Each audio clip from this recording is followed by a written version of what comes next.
choosing us this morning. Today we're speaking about cancer, prostate cancer, and also erectile dysfunction.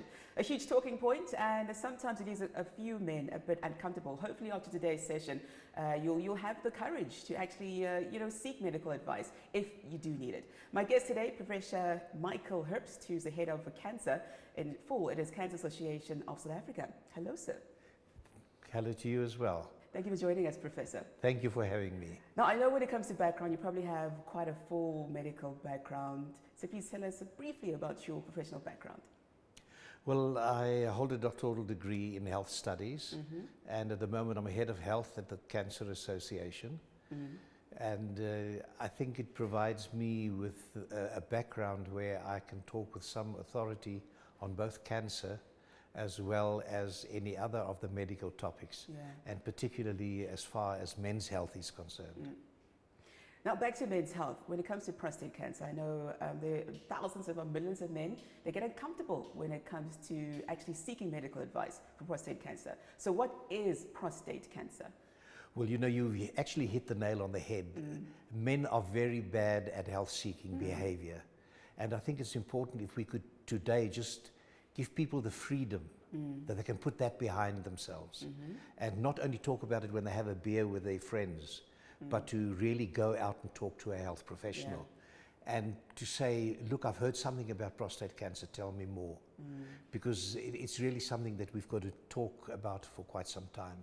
But prostate cancer is when there's all of a sudden, because of something that happened in the cells, a multiplication of cells totally abnormal, and they just keep on multiplying and multiplying and multiplying within the prostate gland, and it eventually grows up into what can be called a cancerous lump or a growth. Okay. Now, how important is your medical history when it comes to men being diagnosed with prostate cancer? When it gets to prostate cancer, medical history is very important because we need to know from the person's lifestyle. Are there any things in his lifestyle that can make him more of a candidate for prostate cancer, like smoking? Age, because age is a very important factor. We know as we get older, we're more inclined to develop cancers of all types. Then also sexual history. How often does this person ejaculate? Has the prostate gland really been quiet for a long time? It's not really used, it's not stimulated. All those things are very important. And then, of course, we really need to know as well whether there are any family members that have prostate cancer, because if you've got a close relative, like a brother, a father, a grandfather, an uncle who has prostate cancer, then one should be a little bit more aware that the possibility is there. Are there any preventative measures that someone can take when it comes to getting prostate cancer? Or not Unfortunately, we cannot prevent cancer, but we can reduce the risk for it. So by living a healthy lifestyle, by being very active, by not being obese, that is a very important thing. Don't smoke. If you smoke, really try and get help to stop smoking. Use alcohol in moderation, because those things are all things that in all health aspects are not good for one's life. But we know as far as cancer is concerned, these things are important. To eat a healthy diet. When it comes to men being checked by a medical doctor, what age would you say roughly is that time where you should actually start being checked? You know, the literature will tell you that definitely by age 50, gentlemen should go for their PSA test, they should go for a digital rectal exam. But we are now lately seeing more and more men under 50 and even sometimes as young as 40. And a few cases now already coming through of under 40 even, where men are starting to show signs and symptoms of prostate cancer. So what must they look out for? Important thing is you need to urinate more often and more frequently than happened before. You now may be woken up at night and you wake up and you say, I have to go to the loo, where previously you could sleep right through the night. I mean, we all do that. And then all of a sudden, start in your life, you've got to wake up in the night, go and empty the bladder. you're starting to see, well, I've got difficulty in starting the stream to flow or preventing it from flowing. I can't stop and start my urinating the way I normally did before. Yeah. You could also see that the force of the urine flow is not the same. Why is that? The prostate gland has, right through the middle of it, has the urethra going through. That's the little passage through which the urine comes from the bladder to the outside. And as the prostate gland swells because of the inflammation, because of the cancerous changes, it causes pressure on the little tube. And the force of the stream is not the same. Eventually the guy may find that he dribbles a lot. It's sort of at the end. The stream gets weaker and weaker, and then the urine dribbles. Those are all signs, not necessarily cancer, but it says there's something wrong with the prostate gland. Yes. Go for a checkup and make sure that it's not just an inflammation of the prostate gland, and that it's definitely not cancer. And the earlier the diagnosis, the better the treatment. So you mentioned the early warning signs that mustn't be ignored. Now, what are the causes of prostate cancer? Well, I mentioned age is one of the things. Yes. And then changes in the DNA structure of the glands in the prostate. We cannot always say this is the definite cause. But we now know what are some of the things that predisposes people. And I've mentioned them, like age, the family history, smoking, using alcohol in excess, not being active.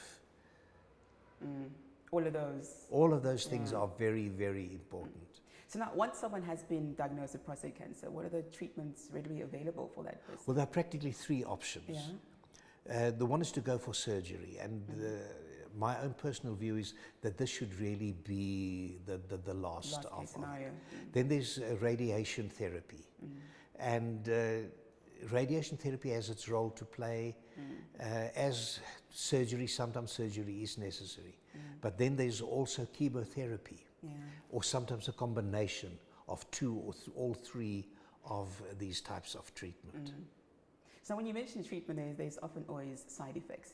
Now, what are the side effects when it comes to prostate cancer? Well, the side effects of chemotherapy could be that the person may lose his hair depending on what medication is used. It affects the performance ability of the person to get an erection, or to maintain. He gets an erection, but he cannot maintain it to successfully penetrate a partner. The same thing can be for radiation therapy. It can also eventually affect the performance of the person to maintain or to get an erection.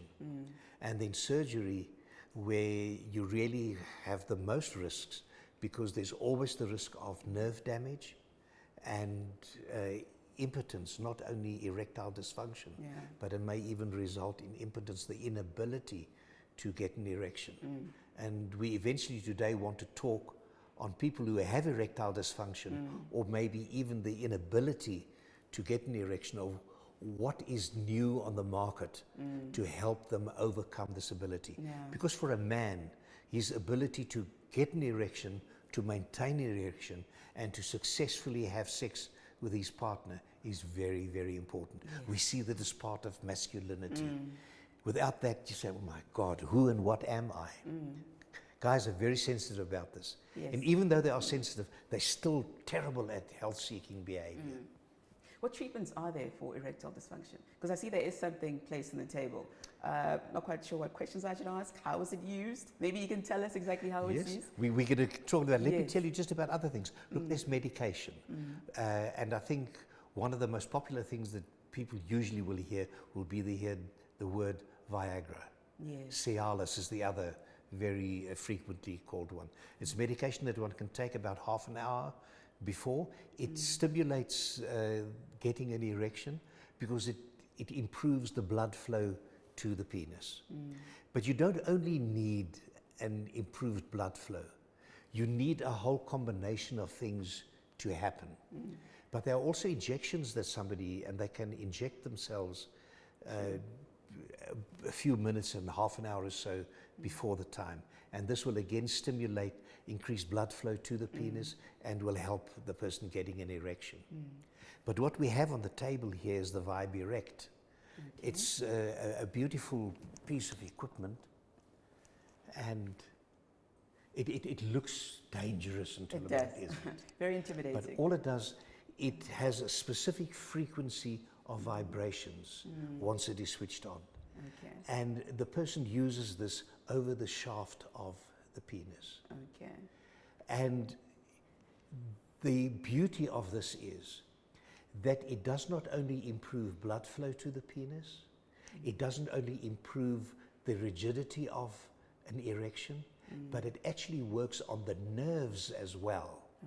And it stimulates the whole nervous system, the pudendal nerves, and it goes all the way eventually right up into the brain. And we have seen that even with people who have had some nerve damage because of a prostatectomy, the removal of the prostate gland, that they get an improvement of the nervous supply, and this assists them in getting an erection. So we say to people, if you know you're going to go for a prostate removal exam, try and get hold of something like this even before the time. Okay. And you use it before the time already. You get used to using it. You can see what effect it has on your body. Then you may have a little break because you're going into hospital. And when you come out, you immediately know, this is what this thing could do for me beforehand. And I've now had my little holiday in between, and I'm just going to continue where I left off. And you start using it, and rehabilitation is so much more rapid if you used it before your cancer treatment, before the surgery, and you then just continue with it afterwards again. Okay. I can imagine there are probably a lot of questions that are happening in many a household now, since you are holding that machine in your hand. So how does one contact you for further information when it comes to prostate cancer? Well, the thing is that they will contact the local dealer, their local dealer of Viberect, and you may even flash this on the screen after the program, the name of the product.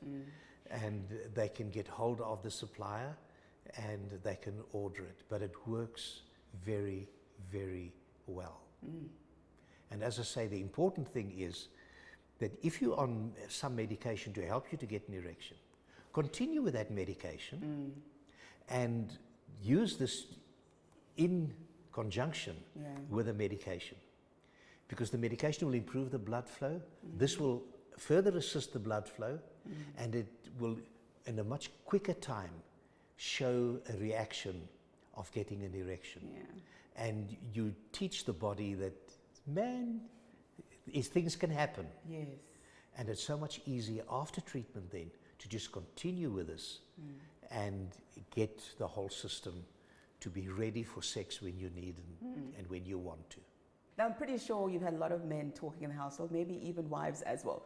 So how does one actually get hold of that? Contact details for the machine that you're currently holding that helps with erectile dysfunction? Yes, I think the most easiest way would be to go online. Viberect, viberect.co.za. Google it, get hold of it, read up on it, and then go out and really try it. And can someone also contact you for further information? Yes, they could. They could contact me at the Cancer Association of South Africa. And the best will again be to maybe contact me by email. And it's mherbst, mherbst, at cancer, cansa.org.za. Thanks so much for your time. I certainly learned a lot when Thank it comes you very to much for having me. prostate cancer. Thanks again. That was us chatting to Professor Michael Herbst, who's Head of Health at Cancer, which is for the Cancer Association of South Africa. So now you know, you heard it right here. Whatever your problem might be when it comes to medical problems, male medical problems, there is help readily available. You've got the information. It will appear again, so you can seek help. Don't be at home and keep it to yourself. Get the help needed early. Early prevention is always the better way to go. From my side right here at GMA, more great content coming your way.